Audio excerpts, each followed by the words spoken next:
estamos aquí, la abogada Mariela López con nuevo look. ¿Cómo estás? Buenos días. Abogada, buenos días. Muy bien, aquí como todos los martes. Qué bueno. No faltamos si no es por vía Zoom, en vía presencial. Así es, muy cumplida siempre, abogada, muchas gracias. Hoy vamos a platicar del amparo. Hoy vamos a platicar del amparo indirecto, porque tenemos dos tipos de amparo: amparo directo y amparo indirecto. ¿La diferencia? Aquí la diferencia es que el amparo indirecto es contra actos a una autoridad, ¿ok? Y amparo directo es cuando tenemos que proteger, ahora sí que el bien jurídico. Correcto. Bueno, pero aquí en especial son dos materias muy amplias. Por eso escogí hablar del amparo indirecto. Aquí el amparo indirecto, vamos a hablar, ¿qué es el amparo indirecto? Es un derecho humano. Ese derecho humano, ¿dónde está fundado y motivado? En nuestra Constitución Política de los Estados Unidos Mexicanos. Ok. Bueno, aquí mencionamos que el amparo indirecto se va a interponer cuando es violentado un derecho. Vamos a pensar en materia penal, materia familiar, materia civil, materia mercantil, laboral.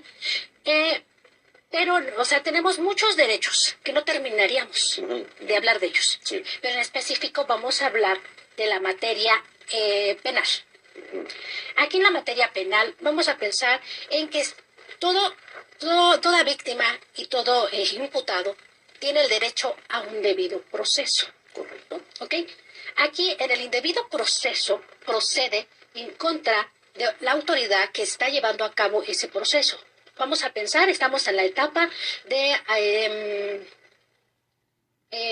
estamos con el Ministerio Público. Apenas va a conducir al investigado ante el juez de control. Ok, aquí el Ministerio Público, cuando hace omisiones a los derechos, tanto de la víctima como del imputado, tanto el imputado como la víctima tienen derecho a interponer un amparo indirecto en contra de esa autoridad. Por ejemplo, vamos a pensar en el imputado. ¿Ok? Aquí el imputado tiene una orden de aprehensión. Esta orden de aprehensión tiene que estar judicializada, tiene que tener todos los requisitos. E incluso cuando ya es puesto a disposición el imputado ante el Ministerio Público tiene la obligación de leerle sus derechos del imputado. ¿Cuáles son sus derechos? Como siempre ya habíamos platicado anteriormente, es tener una defensa adecuada, ya sea privada o particular. Aquí, en esta situación, si no le brindan una defensa adecuada, ya sea pública, o él tenga derecho a llamarle a su abogado, ya le están violentando un derecho. Desde ahí ya están violentando su derecho. ¿Ok? Aquí inmediatamente el imputado, cuando es puesto ya ante el juez de control le va a mencionar o le va a preguntar, más bien dicho, si le fueron leídos sus derechos. Si no fue así, en ese momento se los va a leer el juez de control. Pero sin embargo, si el imputado ya tiene una defensa, antes de la audiencia, la defensa ya tiene un amparo indirecto. ¿Por qué? Fue en contra de una violación del imputado, un derecho. ¿Okay? Y a veces no conocemos nuestros derechos. Exacto. Por eso muchas de las ocasiones mencionan, pero ¿por qué se fue? ¿Por qué no le siguieron un proceso? Simplemente porque le violaron un derecho. Ok. Bueno, aquí también, esto es en referencia en materia penal. Sí. Pero vamos a pensar en cualquier ciudadano que no tiene conocimiento legal. ¿Sí? Vamos a pensar, tienen el derecho a la educación, tiene el derecho a tener una vivienda digna, tiene el derecho a la salud, tiene el derecho a la vida. ¿Ok? Tenemos muchos derechos, pero vamos a especificarlo en estos 3 puntos. Vamos a hablar, por ejemplo, del derecho a la educación. El derecho a la educación, cuando alguien es vulnerado a ese derecho, tiene que ser, ahora sí que de una autoridad pública, de una autoridad. Aquí la situación se ha dado mucho, por ejemplo, que los docentes o profesores abusan de su autoridad. Incluso condicionan muchas de las ocasiones a los alumnos. Ejemplo. Ejemplo, no sé, vamos a pensar en que si no tiene cierta calificación, pues va a tener que, no sé, a lo mejor irse a finales o simplemente reprueba el año, etcétera. Entonces aquí las condiciones a veces es que si cumplen con traer ciertos, no sé, a lo mejor requisitos de para el salón, ¿no? Ah, no, pues tienen que cooperar con un garrafón de agua, o tiene que cooperar con libretas, o tiene que cooperar con la limpieza. O sea, eso no es obligatorio. Eso no es obligatorio, porque muchas de las ocasiones hay estudiantes que no tienen recursos. Entonces, por ende, estos estudiantes se ven vulnerados, se ven presionados. Entonces, a la presión... Las famosas cuotas voluntarias. Exactamente, igualmente esas cuotas voluntarias, como se bien lo dice, son voluntarias. Sí, voluntariamente a fuerzas. Sí, pero bueno, aquí cuando no se tiene y se hace o sea, a lo mejor una investigación, incluso hasta el mismo directivo, los directivos apoyan a esos estudiantes, porque no quiere decir que todos las escuelas públicas vulneren el derecho. No, o sea, y no vulneran el derecho, simplemente hay casos excepcionales nada más. Por ejemplo, el día de ayer estaba yo en una diligencia y llega una señora muy molesta, enojada, que porque quería denunciar a un maestro de una secundaria. ¿Por qué? Porque él estaba vulnerando ciertos derechos a su hija. Y efectivamente, se le toma inmediatamente la queja. Entonces aquí, pues se va a investiga qué está pasando con esa estudiante y con ese docente.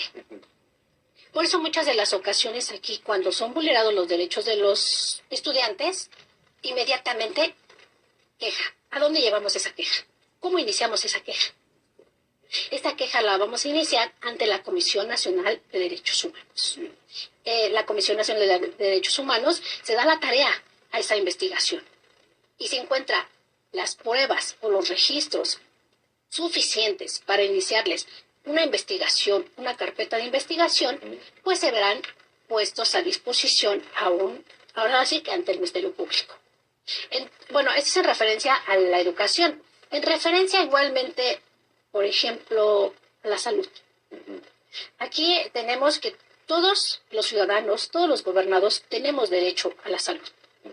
Entonces, muchas de las ocasiones aquí no respetan ese derecho. O sea, todo ciudadano, todo gobernador tiene derecho a que lo atiendan. Vamos a pensar, acuden a una institución de seguridad social, una urgencia, ¿no? Muchas de las ocasiones, no sé, a lo mejor lo acaban de asaltar y lo apuñalaron. Y el único organismo o instancia inmediata, vamos a pensar, es una clínica del Seguro Social. Que no es derechohabiente, no lo puedo atender. Ahí está vulnerando los derechos. Está vulnerando el derecho a la vida, a la salud. ¿Por qué? Porque viene herido, con una herida que le puede provocar ahora sí que la muerte. Aplica el amparo, aplica el estar con la Comisión de Derechos Humanos. Sí. En denunciarlo ante la Comisión de Derechos Humanos. Exacto, pero aquí inmediatamente, o sea, no nos vamos a esperar nada más a los derechos humanos, inmediatamente amparo indirecto. ¿Por qué? Porque es una autoridad y tiene la obligación de atenderlo. Y no porque sea una institución específica, ISSSTE, Seguro Social, no te corresponde. ¿Sabes que no tienes ni ISSSTE, no tienes ni seguro? Vete al sector salud, que ahí sí te pueden atender. Con la clínica particular. Oiga, pero no tengo dinero. Sí, entonces aquí inmediatamente se toman los datos del hospital o clínica donde se encuentren y se inicia lo que es ahora sí que una demanda. Ya. Y aquí, bueno, ya en referencia al proceso, a la demanda de amparo, ¿cuál es el proceso? Aquí el proceso es muy, muy rápido. De hecho, a mí me ha gustado mucho esta materia de amparo, ahora sí en específico indirecto, porque nos resuelven muy rápido. Aquí, por ejemplo, en este momento usted acude porque le acaban de violentar un derecho humano. Ujú. Entonces ahora sí, como dicen, iniciamos en 15 minutos el amparo, ¿no? Ujú. Ok, redactamos inmediatamente qué es lo que pasó, qué autoridad, en qué lugar se encontraba, etcétera. Y bueno, acudimos ante un juez de distrito. Correcto. Sí, este juez de distrito es el que protege, ahora sí, las garantías, protege la constitucionalidad de nuestros derechos humanos. Bien. Y se ingresa el escrito, simplemente nada más con que lo firme el interesado, y si no está el interesado, porque vamos a pensar, ya se desmayó. Ujú. ¿Por qué? Porque tanto que sangró de estar ahí esperando que lo atienda, ¿no? Ujú. Ok, pues en representación de un familiar X se firma ese amparo. Ya. Se ingresa inmediatamente, 15, 20 minutos, el amparo ya se está resolviendo. Entonces, bueno, aquí no sé si tenga alguna pregunta No. referente a este tema. Por el momento no, y solamente la última que quiero hacerte es, me das tu número telefónico, por favor, por si queremos contactarte, Mariela. Claro que sí. Tengo el 55 20 38 32 28. Igualmente me pueden encontrar en las redes como Firma Jurídica López o mi correo electrónico Mariela López 579 @gmail.com. Todo en minúsculas. Gracias, Mariela. Gracias, abogada. Igualmente, y bueno, les quiero mandar un saludo a todos ahora sí que a mis clientes, a mis colegas y bueno, a algunos alumnos que por ahí me están viendo igual. Saludos y nos vemos el próximo martes. Gracias, Mariela. Muchas gracias.